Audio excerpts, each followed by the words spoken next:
नाज़रीन, ब्रेक से पहले हम बात कर रहे थे मिस फ़ायज़ा ख़ान के साथ उस ग़ज़ा के मुतालिक जो कि ख़राबी गुर्दे के साथ तजवीज़ की जाती है। आइए बातचीत का सिलसिला वहीं से आगे बढ़ाएं।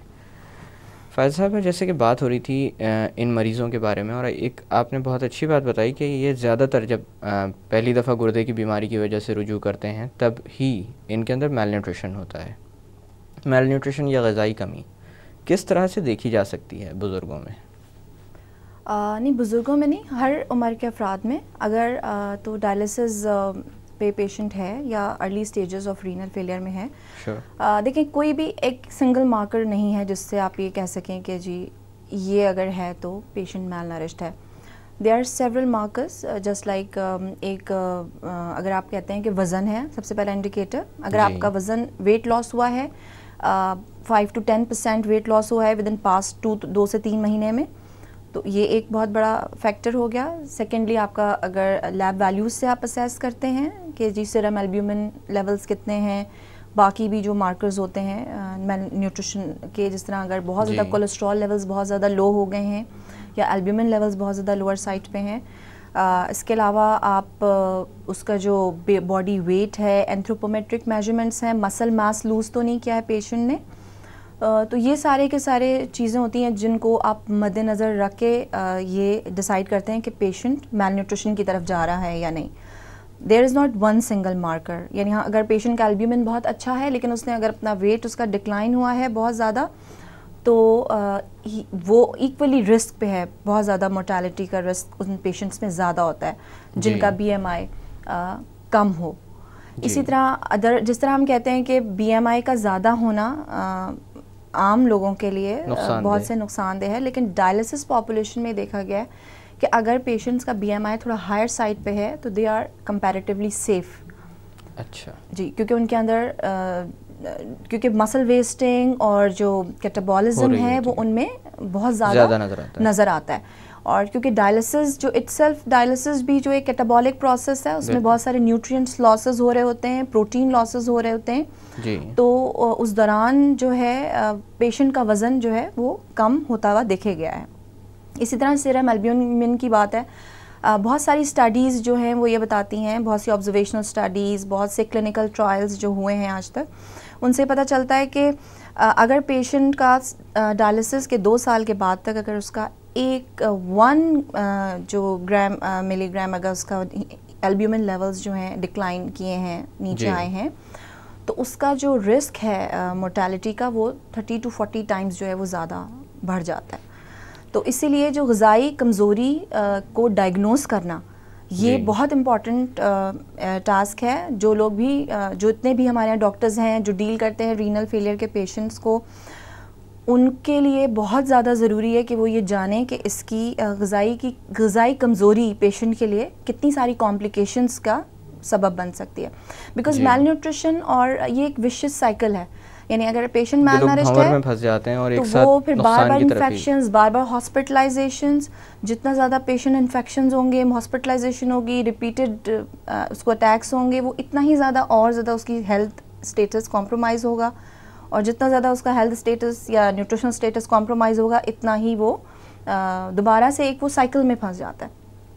तो इट्स बेटर कि हम जो न्यूट्रिशन मैनेजमेंट है वो अर्ली स्टेजेस से स्टार्ट करें, बिकॉज डायलिसिस तक पहुंचते पहुंचते पेशेंट को कुछ साल लगते हैं फ्रॉम स्टेज 1 to stage 5। उस दौरान अगर हम अर्ली इंटरवेंशन करते हैं तो उसका फ़ायदा ये है कि पेशेंट की आप क्योंकि देखिए कुछ चीज़ों ने डिक्लाइन होना है, अगर आप उसको अर्ली कैच कर लेते हैं तो आप उसकी मैनेजमेंट ज़्यादा बेहतर तौर पे कर पाएंगे जी। अगर आप उसको बहुत लेट कैच करते हैं कि जब पेशेंट का बिल्कुल न्यूट्रिशनल स्टेटस ख़राब हो गया, बिल्कुल वो अब किसी सूरत में कुछ समझ नहीं आ रही जी, अब आप डाइटिशियन के पास रेफ़र कर रहे हैं, तो वो फिर कोई फ़ायदेमंद नहीं है।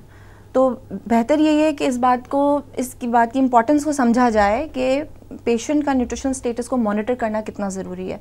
नॉर्मली एक रिकमेंडेशंस ये कहती हैं कि जब पेशेंट हॉस्पिटलाइज होता है और अगर पेशेंट रीनल फेलियर का पेशेंट है और वो मेल न्यूट्रिशन का शिकार है, तो with in 3 days of admission उसको आपने रेफ़र कर देना चाहिए डाइटिशियन के पास जी। इसी तरह अगर पेशेंट जो नॉर्मली पेशेंट्स हैं उनका अगर रीनल फेलियर डायग्नोस हो गया, एक बार उनकी न्यूट्रिशन काउंसलिंग जब होनी चाहिए, उसके बाद आफ्टर 4 to 5 मंथ्स जो स्टेबल पेशेंट्स हैं उनकी 4 to 5 मंथ्स पे फॉलोअप होना चाहिए, और जो स्टेबल नहीं है या जो जिनका कुछ ना कुछ प्रॉब्लम्स हैं या न्यूट्रिशन स्टेटस डिक्लाइन हो रहा है, उनकी इससे भी ज़रा अर्लियर उसमें उनकी मॉनिटरिंग होनी चाहिए।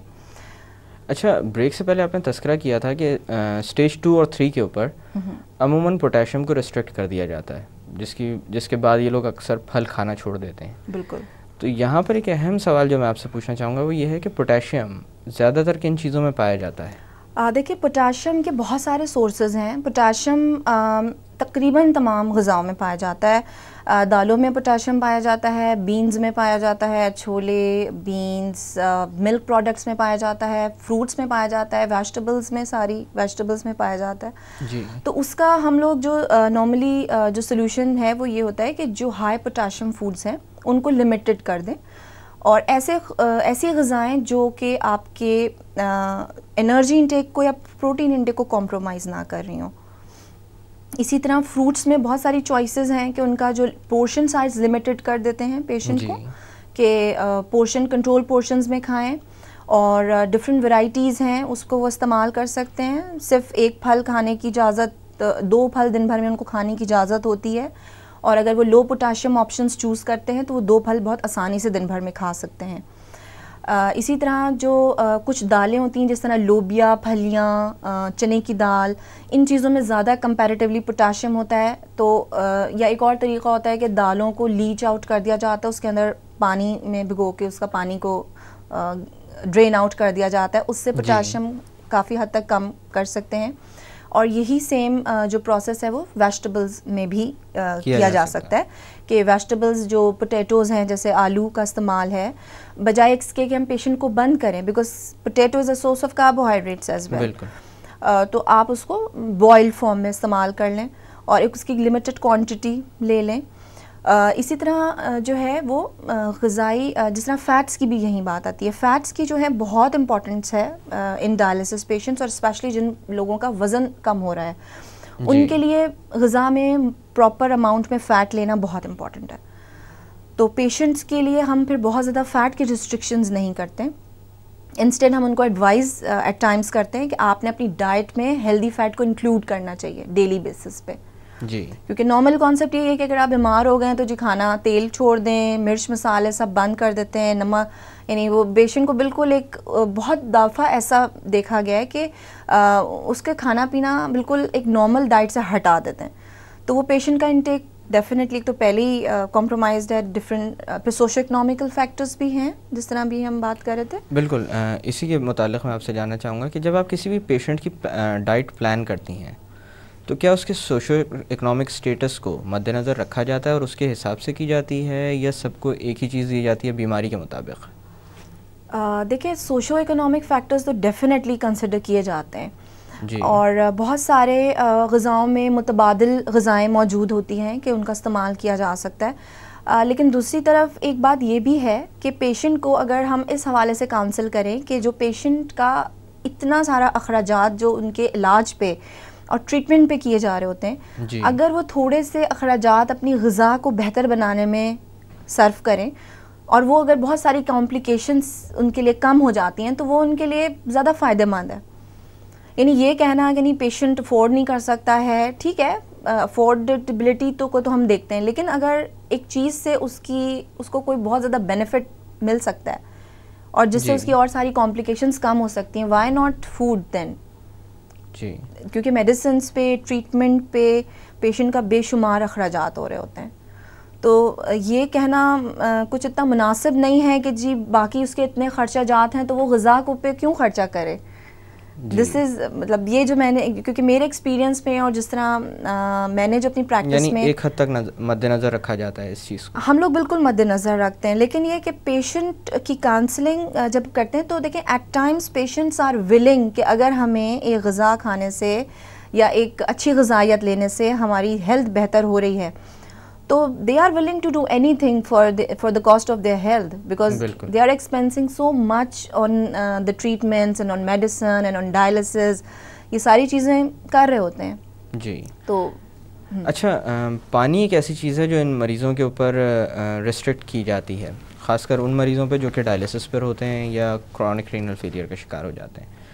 अक्सर व बेशतर ये देखा गया है कि जैसे पहले भी बात हुई, गुर्दे के मरीज़ के अंदर पानी कम करने की जब बात की जाती है तो मरीज़ अमूमन चौंकते हैं।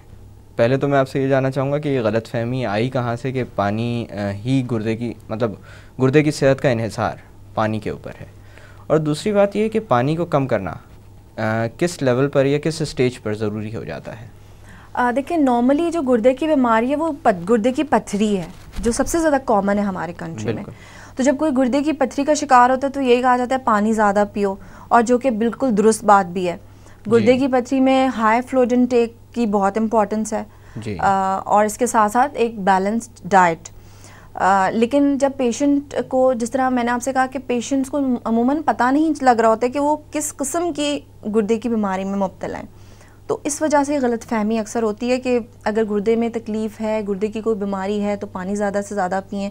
जबकि जब आपका गुर्दा काम नहीं कर रहा है ठीक से, और अगर आपका जो है वो गुर्दा जो है वो प्रॉपर फंक्शनिंग ही नहीं कर रहा है, तो डेफिनेटली आपका पानी जो है वो फिर आपकी बॉडी में रिटेन होना शुरू हो जाएगा, जो कि आपके लिए नुकसानदेह होगा।